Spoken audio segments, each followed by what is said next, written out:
Hey everyone, I'm here with Emily, 725K Etsy expert. How you doing, Emily? I'm good. How are you? It's good to see you again. Yeah, it's good to see you again. We talked. We did an interview last year, and if you haven't Yeah. seen that, go watch that because that was a really good one. I'm excited for this one too. Got lots new things I'm sure happened within the year.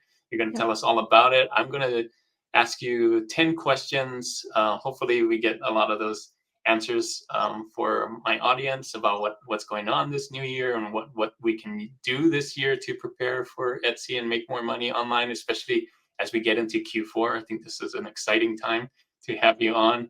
And then we're going to do some rapid fire questions at the end just to keep it fun. Is that okay? Perfect. That sounds great. All right. All right. My first question is this. Your top video is why I quit selling t-shirts on Etsy. Can you walk us through that turning point? What wasn't working and what clicked when you shifted into giftable non-apparel products? Yes. So if anyone has seen a former conversation we've had before or any Mhm. of my other videos, you may know that a few months into my Etsy shop, I actually shifted away from selling t-shirts and sweatshirts and started focusing on what I would call giftable print on demand products. And I started early on, like many of us do, right? Like we're watching YouTube or taking courses or whatever. And a lot of times we're starting with t-shirts. And that was going okay. I did actually have a bestseller or two in the apparel space. So I felt like I was really kind of getting a hang of it. But there were a couple things that I was starting to realize. Number one is that I didn't have any graphic design experience. I didn't have a background in design. I'm a fairly creative person, pretty good at the computer, but I was learning rather quickly that like trends and really ornate graphic design, even the simple designs were kind of not it felt like it was harder for me to really get those. So that was one thing I was kind of figuring out. And then I was researching a lot and one day stumbled across these other print on demand products. And in my video, I talk about how candles was really the first product that I really stumbled across as a more giftable product. And I remember that day I saw some opportunity in my research and I listed a couple candles just more to get the template of what do I want to price these? Let me figure out my mock-ups. Let me kind of get some practice. I published them on my Etsy shop, really not thinking very much of it.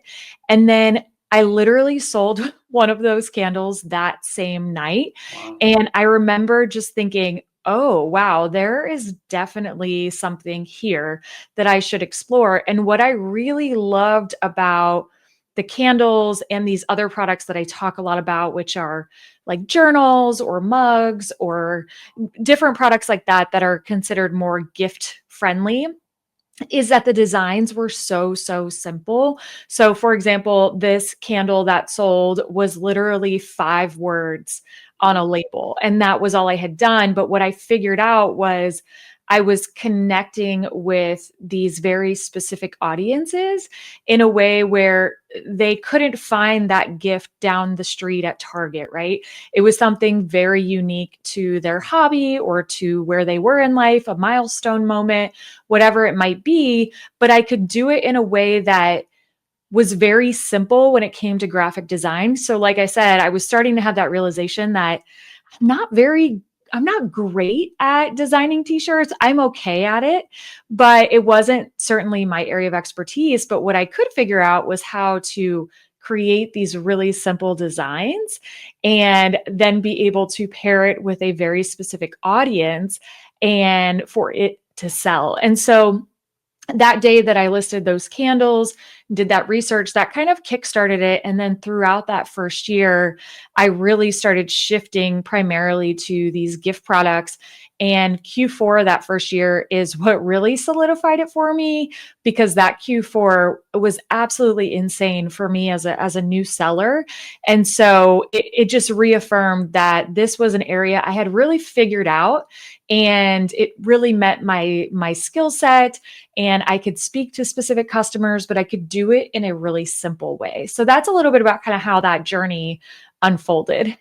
Yeah, that's a great story. I like that you're on here because I do t-shirts and my shop is called Detour Shirts and all of that thing, but not everybody loves that. And you found out by doing research and kind of stumbled upon it that there's actually a lot more to sell on Etsy than just t-shirts. So I think there are people that probably watch my channel as well that maybe have a hard time like you did with t-shirts, and it's great to have you on because you kind of show that if you do, there are other places that you can sell, or other things, other products that you can sell on Etsy. So thank you For sure. for sharing that. Of I course. want to go. My second question kind of is related to what you just talked about, and that is, you made over 170K in your first year on Etsy.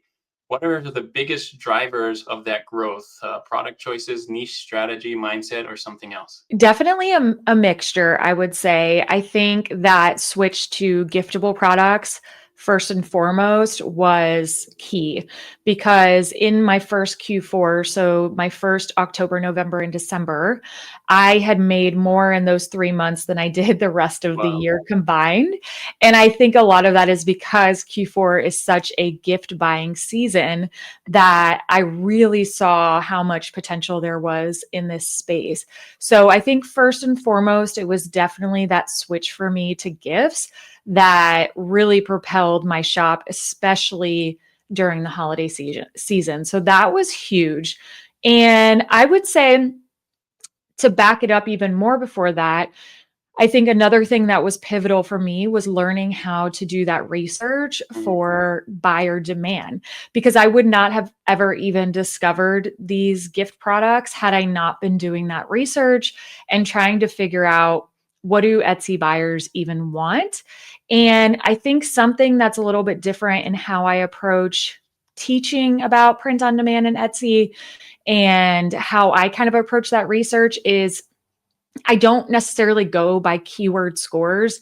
I like to really go straight to Etsy. I use Everbee as well. And I go straight to Etsy and I'm looking at, what products are actually selling, like really going to the source and figuring out. And from that, I found out that there were so many of these little micro niches, right? Where these sellers who were like newer shops were making sales because they were selling products that were so specific. So let's say, for example, you're someone who likes to, like, you're a mom who likes to play pickleball, or you work in the corporate world and these products had very specific like corporate lingo to them, Mhm. or you're like a social worker and there were products that spoke, social worker language on them that really connected to people. And so I think learning how to do that research and going straight to Etsy to find what are people actually buying right now? Where are new shops really making sales so that I can understand where there's room in the market? And I think that was key even before kind of that switch to the gift products. So I would say those two things. And then I always touch on mindset because honestly, that is a make or break piece. Every Etsy shop is different. I have students that do sell t-shirts. I have students that sell all sorts of different products in different niches. They have different approaches and each shop is very individual. So you can really have success with so many different approaches. But the thing that I see most in common in my experience and the experience of the students that I'm working with that do kind of prevail and start to see sales and start to see that snowball happen is the willingness to stick it out. Like the willingness to be really bad at it to start, like to be okay with being uncomfortable, to be okay publishing listings that like, oh, these probably aren't great, but it's all practice. Like it's all part of the experience of learning how to do this. And those that I see that are really just dedicated, consistent, and understand that this isn't like an overnight success thing. I think there's a lot of just misinformation out there that, you can start a side hustle and next month you're going to make like 10K, right? And I think those that come in just with the willingness to put in the work, the willingness to learn, to get feedback. And I think that's what I did my first year was I was just kind of like grinding it out and like figuring it out and trying things and just really willing to go through it to come out on the other side. Yeah, I totally agree. I agree with that. I've seen it before and seen it everywhere that consistency matters. Even Yes, though there's ups and downs, you gotta keep going, and even that one more thing, because you never know, the next one that you put up could be the one that takes off. So you gotta keep exactly. going. Yeah. I want to get back into the research thing. I know that's important too. I've watched one of your recent videos, and so this question's about that. That video was the hidden Etsy product making sales. What are some less obvious and underrated giftable products that new sellers should be paying attention to in 2025 this year? Yeah, Yeah. that's a great question. And yeah, so I'm a bit of a research nerd. I love to dig into, I'm on Etsy pretty much every day, just even sometimes just like Mm, perusing and generating some ideas, things like that. And I have a community of students, so I'm always like posting trends, and I'm always just kind of trying to keep my nose to the ground of what's happening out there. And one of my very favorite products, which was featured in that video, are these plates and platters from a supplier called Deco Plates, and you can access them through Anywhere POD, which is like one of my go-to print on demand tools. I love it. But Deco Plates is has a collaboration with Anywhere POD, and they're these beautiful, unbreakable. They're dishwasher friendly, all the things, and they print with this really beautiful matte finish. But they have circular plates, they have more of the oval platters, and I am seeing a lot of, I'm starting to see those really kind of work their way up in the ranks, and they're a really fun product with a bit of a higher profit margin, higher price point, and they make like a great giftable keepsake. So think about weddings or for, birthday plates, things like that. And so I'm seeing some new sellers, some in my community, some just, in studying on Etsy, that are making really big sales on these because not many people are selling them. So that is a product that I am absolutely loving right now.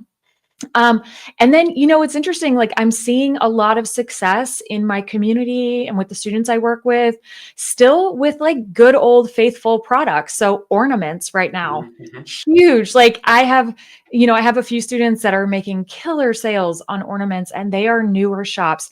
And I think there's just always demand, and there's a great opportunity in ornaments. I am really liking on Printify Swift POD's new ornament that they just launched. That's like really my favorite right now.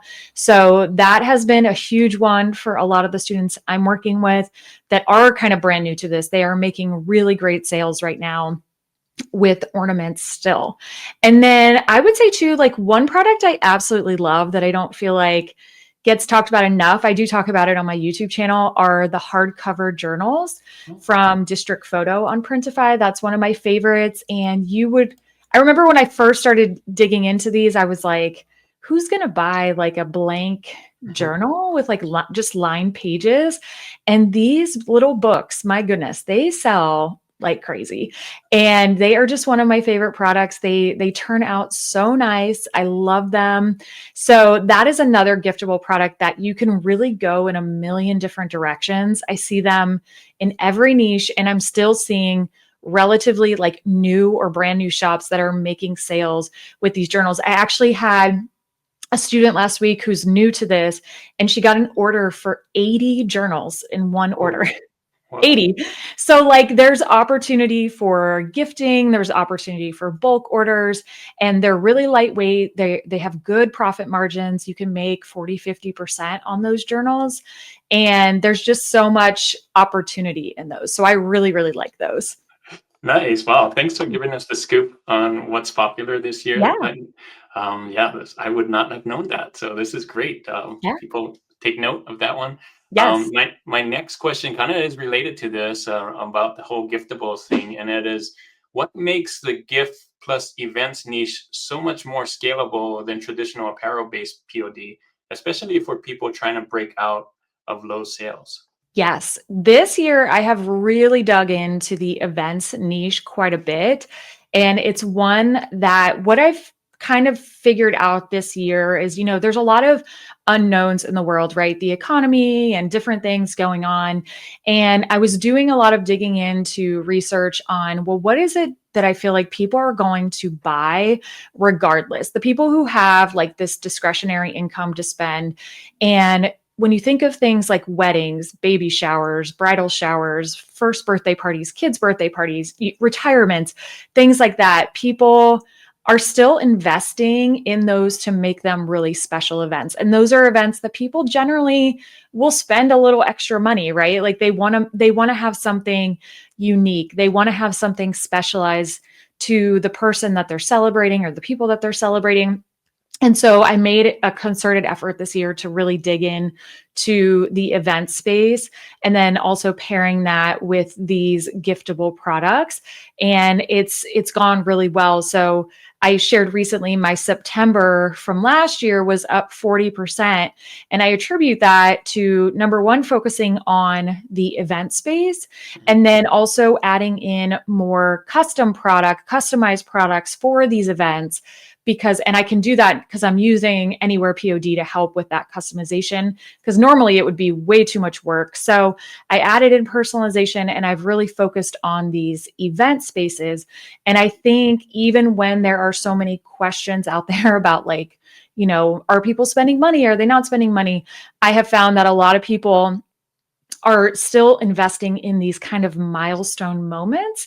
And so if you can kind of position your products or design for these unique occasions, you're kind of tuning into that, right? And then you're piggybacking off the fact that people are coming to Etsy for unique products for these milestone moments, right? So if they're planning a baby shower for their friend, they know, oh, let me go on Etsy to look for a guest book, or let me go on Etsy to look for a banner, or let me go on Etsy to look for a baby blanket, or whatever it might be. So there's a lot of opportunity there. And so I think by pairing that focus on events with these, keepsake items, giftable items, things like that, it's really been working well.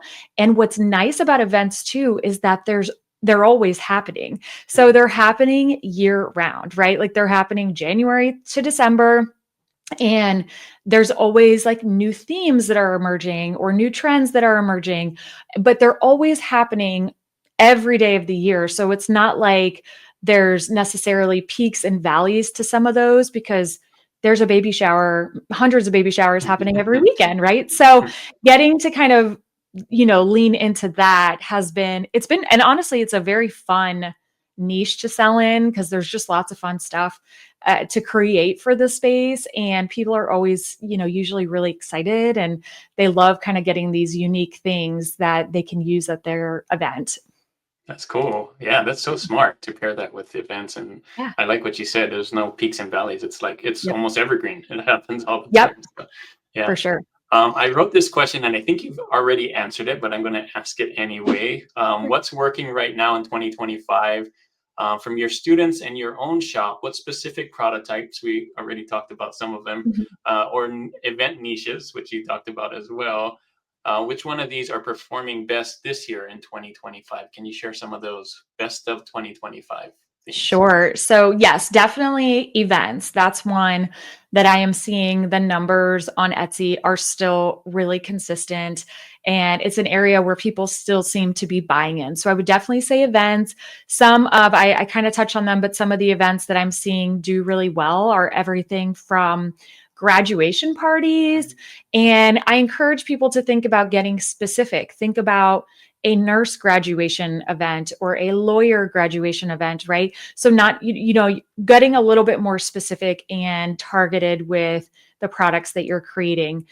The other thing I'm seeing work really well in the event space are, as I kind of touched on it, are themes. So when you think of bachelorette parties, for example, there's typically a theme involved. So last toast on the coast, or, martinis and matrimony, or whatever that might be. So making sure that you're researching what are those themes and what's popular. But that is, in terms of that event space, those themes can be really, really important as well. So thinking about who's that target audience for what you're creating, and then also looking into the themes that might be associated with that. When it comes to my students and what I'm seeing do well, it's interesting. It's in my course and in my community, in the Gift Lab community, I talk a lot about, we focus a lot on evergreen ideas, which again, events are truly evergreen because they're happening all year for the most part.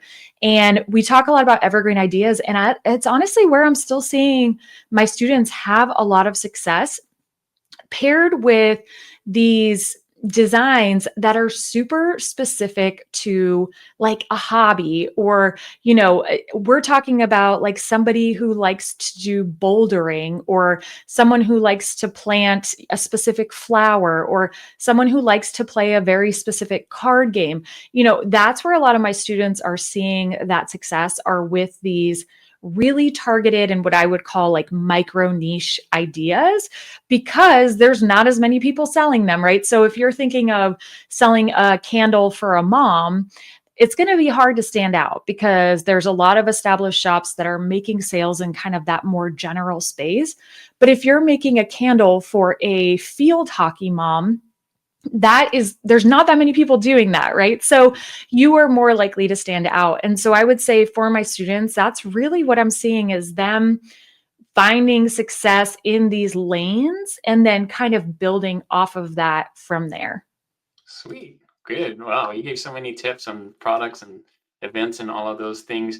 Now, if those people that are watching this are excited and want to get started, my next question is for that, for those that are wanting to get started. And this is the question I have. If a beginner watched one of your videos today and wanted to follow your non-t-shirt path, what are the first 2 to 3 products you recommend they start and why? Yes, good question. I would say depending on the time of the year. So I would say if you were starting like right now or even a month or two ago, ornaments are a great product to start with. And what I really love about ornaments is that the mock-ups are relatively easy. It's a relatively small design space. You can do super simple ornament designs and make really big sales. And ornaments have kind of that lower price point.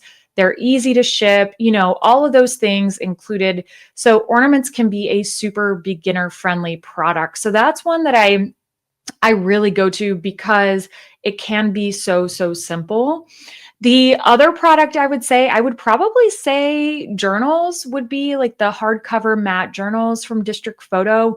Those are also ones that you can have just words, or just words in a small graphic on it. And so those kinds of products where you're talking about minimal design skill needed are always really great for beginners. And I'm speaking for myself because, like I said, I didn't have any like design experience. So thinking about those factors, I would say those are two of the areas where I'm seeing new sellers really come in and start making sales relatively quickly. And I would even say, like, to go back to ornaments, a student I worked with, she got her first bestseller in July, I believe it was, and it was an ornament. So like ornaments do sell year round. Yes, they definitely have a peak, in November, December, but they do sell year round. So it is a product that you can definitely, invest time into, and that there's a good payout for that. But I would say the journals as well. Those are a great one just because, again, the design skill is relatively low, and there's so much opportunity still out there in that market. So those would be the two that I would say if someone was just starting, that would be what I would recommend. The other thing I would say is if you're just starting, I always tell my students, start with one product to get started. Focus there for a while. And the reason for that is it takes a lot of skill to learn. You have to learn a lot of skills when it comes to designing for that specific product. What works, what doesn't work, what kind of fonts do you need? With an ornament, it's a small space. So you want to make sure you have fonts and graphics that will show up when you list those on Etsy. You want to make sure you're able to get some high quality mock-ups. You want to understand the keywords, and you want to understand what's popular in that space. And there's all those factors involved. And I find when students focus on one product for a good amount of time, they're able to become experts in that before they start adding in other things. So it doesn't mean you can't experiment. It doesn't mean you can't pivot. It's not like a hard and fast rule, but I do recommend kind of having that focus so that you're able to dig into what's working for that product type. That's perfect. Yeah, great advice for new sellers. I have another one on top of that for new sellers. So, what's the most common mistake you see when they try to move away from t-shirts into giftables, and what's the fix? Yes, that's a good question. I think sometimes, a lot of times it comes down to the design. I think a lot of times if you're coming from t-shirts into these giftable products where the designs are more maybe text-based or simple, I think sometimes there's a tendency to over design or to add too much to it. And a lot of times I'm like helping them pare it down a lot, right? Hmm. Like, no, no, no, let's just keep it simple. And they're like, are you sure I only need, a few words or only need this? And it's like, yes. And we look at the data, we look at what's selling, and that is what is popular out there. So I would say that's a really big one, is just understanding that the design is a bit different. And I think figuring out how to really speak to your customer. So I teach a lot about like how to speak the language of your customer so that you can use it in your product design. So if you're creating like a funny candle for a nurse, you are speaking the nurse's language so that when they see that candle, they laugh, right? Mhm. And you don't have to necessarily be a nurse. So we teach some strategies like in our community and in the course about how to learn, like using ChatGPT or other tools, like how to learn lingo that you can use and be able to speak that customer's language. So I think a lot of times it's shifting away from these designs, like more trend designs, and focusing more on simple designs, but that speak the customer's language. So we do a lot of work on that. I do a lot of design audits and giving feedback, and it's usually like simplify, tighten up your design, working on font selection always, regardless of what you sell, font selection is hard, but when most of your design is text, then font selection is even more important. So we do a lot of work around that to be able to have those really clean designs but that speak to a specific customer. Yeah, I like that. Yeah, I keep saying design for the product because a t-shirt isn't the same as a poster, and it's not the same as a Yep, candle or an ornament or whatever. So you have to, for and sure. there's specific customers too, like you said. Yep. So really cool. My next question is for those that maybe already started but want to get to the next level. So Mhm. here's the question.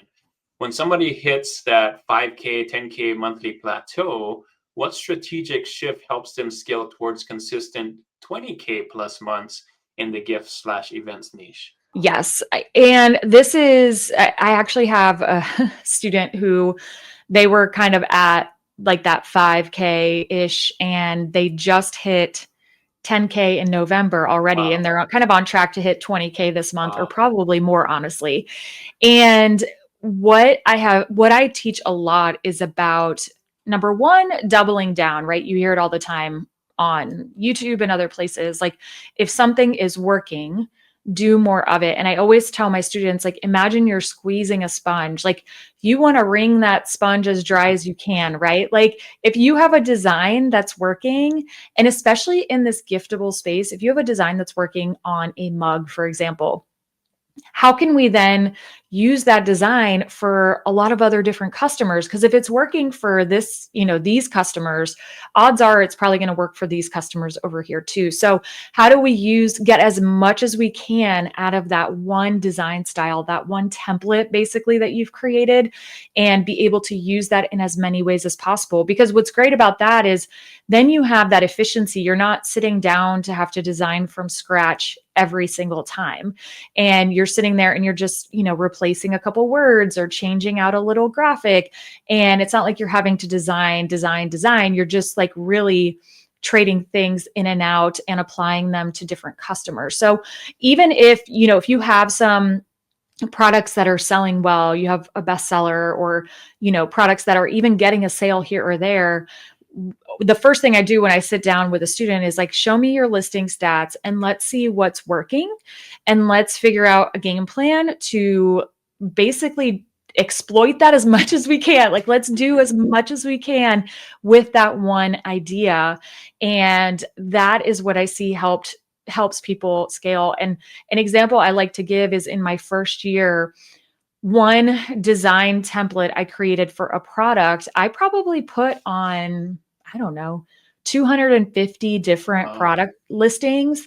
And so many of those still sell to this day. But it was like, okay, people are being really drawn to this design. So how do I just, recreate and put it out there for different people. And that is something that has worked really well. So I think that those design templates mixed with looking at your data, look at your listing stats, see what's working, and let's see how we can just do more and more and more of that. And that's really what I see take people over the edge, because it's not necessarily creating brand new designs every day. Before we hopped on here, I was working in my shop and I published like 10 listings a little bit ago. And it's all this one design that I've recently created that is starting to sell in different niches. And I'm like, okay, it's go time. We're going to just put this on as many different things that different ideas that I've researched, and it's all research based, but different ideas that I've found. And we're just going to use the same template. And because of that, you can really efficiently publish high quality listings, because it's never like quantity over quality. It's always going to be quality.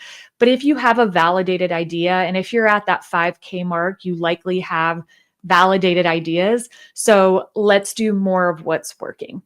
Yeah, great point. I totally agree. Yeah, why not? Got to ride that wave while it's there, and Yes. yeah, get Hmm. take advantage of that because you got the data to support it. So Right. why not? Okay. Exactly.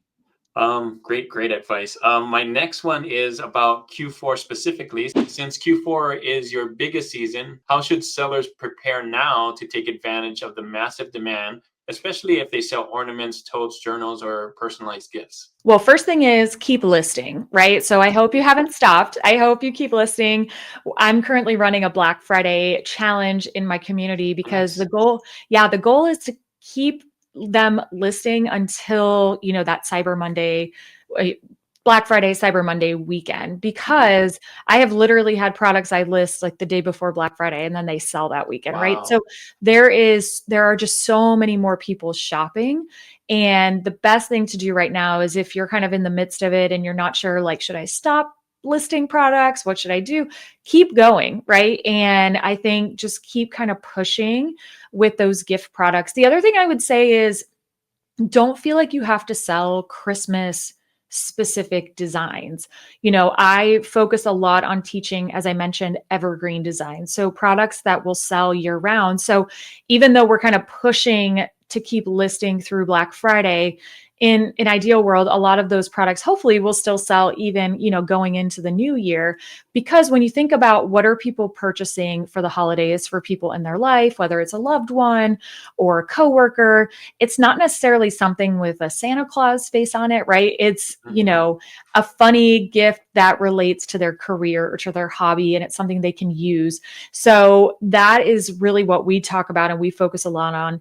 And hopefully it will also then just set you up going into next year to be able to build on that as well. So yes, there's definitely a huge peak, right? That's coming, but even those products that sell in Q4, from what I like, how I like to coach students and how I've operated my own shops, is that hopefully the goal is that they'll continue to sell even when we go into January, February, because and it might be less, right? The traffic is less, all of that is less, but you're still making these evergreen gift products that people can buy any time of the year. So I think that's a really important element that we touch on is, how to set yourself up for year-round success. And what I find is for Q4, honestly, what's been selling throughout the year and things that you're doubling down on now, hopefully will just sell much, much more during Q4. So I like to look at January through October as like testing ground in a way. And then as like we get into Q4, closer to Q4, it's like drill down and double down on what's working. And a lot of times, again, that's not seasonal specific things in the giftable space. I know in the t-shirt space, people make incredible sales on, Halloween t-shirts and Christmas t-shirts and Mhm. stuff like that. But in the giftable space, it is truly more evergreen most of the time, which is nice because then again, you're just kind of setting yourself up for success going into the following year. Nice. In fact, that's a great segue for my last question because I want to talk about next year. What are you most excited about moving into 2026? Some trends, products, categories, or shift in Etsy customer behavior, any of those things? So going into 2026, I am definitely excited to keep really digging into the event space. So I've spent, like I said, the majority of this year focused on that niche, but I feel like I've really only scratched the surface. So I feel like there's a lot still to dig into there. Every year I look at adding, a product or two into my shop. And so right now I'm trying to figure out what it is I really want to focus on. I think I'm going to do more with deco plates. As I mentioned, they have Mhm. incredible quality products, and I'm excited. I want to do more with them because I've just been really happy. I get really great reviews from anything I sell through deco plates. And so I really want to continue focusing there and building in some more energy into there. So I definitely think the event space will still be a prime focus for me, and looking to incorporate, like I said, another product or two likely into that. So that is still kind of TBD. And usually what I start doing is after Cyber Monday, after we kind of get through that rush, is when I start to really look ahead to January and start thinking about, like, okay, what do I want this next year to look like? What's fun about Etsy is there's always new trends emerging, Mhm. right? Like I couldn't have told you a year ago that silly goose was going to be so like hot right now, right? Like Mhm. that, that just really wasn't on my radar back then. And so just the excitement of like, oh, what's this next year going to bring? Like what new trends are going to come? And that's the fun thing about print on demand. I've done this almost 3 years. I'm just shy of 3 years. And each year has looked a little bit different, right? Like every year, there's just new things working, new things not working, trying new things, trying new products, new trends that come into play, and, kind of looking at all of those. And so it's always fun going into the new year, being able to just figure out like, okay, what is the priority for this year? Where do I want it to go? And that always evolves too, right? Mhm. Like that's always going to evolve, but I enjoy that. Like I like how things are always kind of different and shifting and shaking and pivoting and being able to do that. So those are the things I'm really excited for. It's always interesting. I feel like selling on any platform is always a roller coaster of emotions. So it'll be interesting to see how the year goes, but I am so excited because I'm just seeing so many newer sellers, like those in my community or people I talk to on Instagram or YouTube or wherever, that are making sales and making good sales, and like there's still so much opportunity there, and that's really exciting also. Yeah, good point. Yeah, it's not dying down, it's actually going up, and so Yeah. they don't have to worry about that part of it. So, Yeah. yeah, very exciting. So those are all my 10 bigger questions. What I want to do, thanks for answering all those. I think there are really so many tips in those. Go back and watch those if you're watching this video now. It's so many good tips. But I want to do something interesting, and I'm calling this rapid fire questions. So they're just really simple questions that can be answered in one word or one sentence, and we'll see how you do. You okay with Perfect. that? Yeah, it sounds fun. All right, here we go. First one: favorite POD product to design for right now?